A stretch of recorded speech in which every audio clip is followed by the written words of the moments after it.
everybody, today I'm going to be reviewing this fan-laced overbust corset made by Boom Boom Baby Boutique. I had done another Boom Boom Baby Boutique review last year actually with a slightly larger overbust corset that fit me properly, but I realized after trying multiple things and trying to get this to fit me that my body's just not going to do it justice, so I'm just going to model it on a pillow because that seems to be the most fair way that I can review this. So here is the front, the side, the back, and the other side.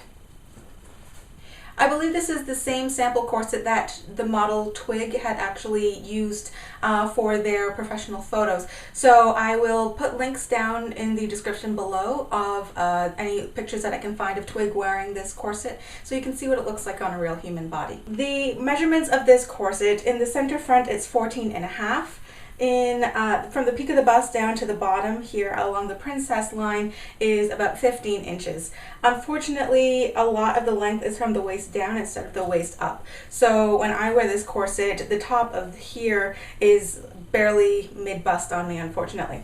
In the center back, the length is 15 inches as well. For the circumferential measurements of this corset, the waist is 21 inches, the bust is about 29-30 inches, and the high hip here at the iliac crest is about 29 inches as well. The silhouette, I would say, is a very gentle Victorian hourglass, probably closer to modern slim. It has a very smooth gradual curve going from the bust to the waist to the hips. Here's the Boom Boom Baby corset laid flat, and for the materials of this I feel that there are three main layers in here.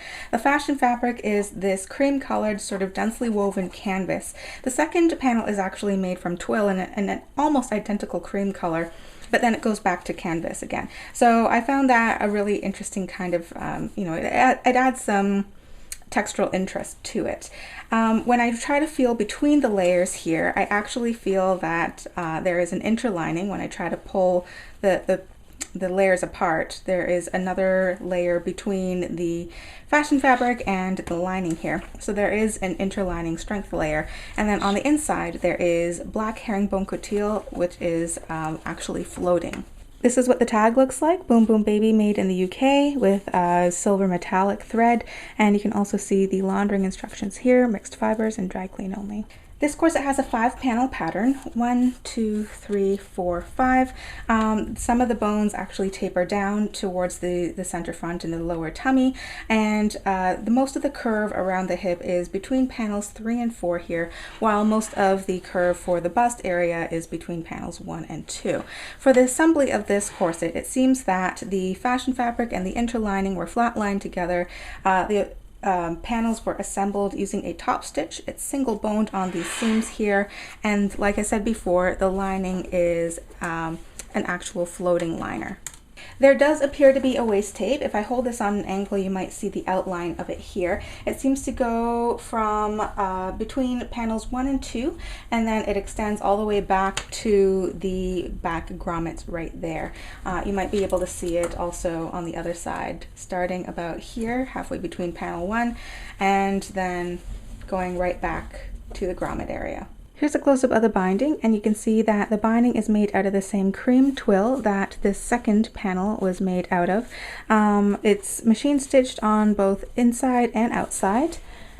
You can see it right there, fairly neat. There are no garter tabs in this corset, but of course you already have these suspenders on the side, so I don't see why you would need garter tabs. The Modesty panel in this corset is just short of 6 inches wide. I would say it's about 4 to 4.5 inches of usable space. It is actually finished in the same canvas on the outside with the same interlining on the inside and the couture lining. It is attached on one side of the corset. You can just pick out this seam if you don't want a Modesty panel in your corset, and there is no Modesty placket underneath the busk here. The busk in this corset is 13 inches long, and it's an extra wide heavy-duty busk, so it's 1 inch wide on each side. It has 6 loops and pins, and the last 2 are a little bit closer together for more control over the tummy. This corset has a total of 12 bones, 6 on each side, not including the front busk. So when I put a magnet to it, I do feel that it does attract the magnet. It's single boned on the seams, and on the side seams here, it seems that she used some 1/4 inch wide spiral steel bones. They are a little bit short for their channels, but they don't seem to be floating up or down in the channel. And on the back here, sandwiching the grommets on each side, there are 2 steel bones that are also about a 1/4 inch wide, flat steel bones. This corset is pretty heavily embellished when you actually look at it. There's a lot going on in it. Starting with the bust area, there's this fan lacing detail. It's just decorative fan lacing.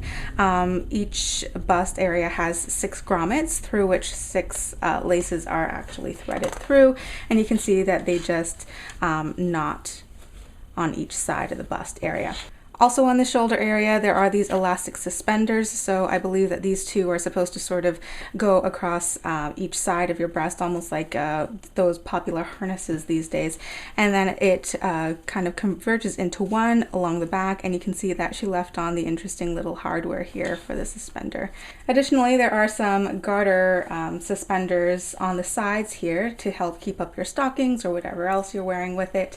And on the back here, you can see that there is some semi-functional fan lacing here. And when I mean by semi-functional, I mean that when you are tightening up the corset, you do have to thread it through the fan lacing area here in order to actually get it tightened or loosened.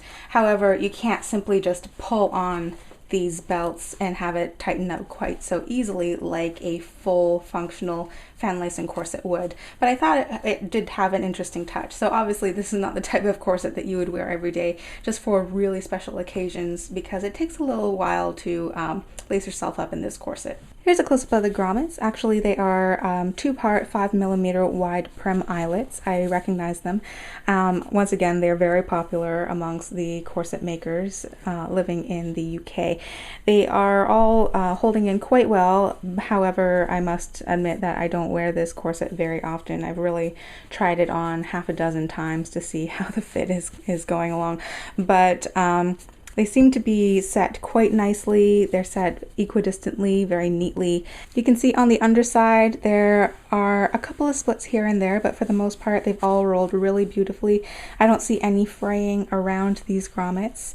I don't see any of them coming out, and when I'm lacing up they don't actually catch or drag on the grommet, so I have no problems with them. And the laces in the back of this corset are 1/8 inch wide, black, flat. It looks like cotton laces actually. It has that sort of cotton-like fuzz to it. They have no stretch to them, and they glide well through the grommets here. It's very, very long. It's probably because it needs to be laced through these fan lacing contraptions here. If you want a corset made in this same style, just in your specific size, this starts at $240 in Boom Boom Baby's Etsy shop. I hope you enjoyed the review of this Boom Boom Baby Boutique Overbust with the fan lacing details. If you did enjoy it, please remember to click that button as it helps support the channel. And if you have any comments or questions about this corset, feel free to leave it in a comment down below. I will link to my other Boom Boom Baby Boutique review at the end of this video in the outro. And I will see you all on Friday for another Fast Foundations. Bye!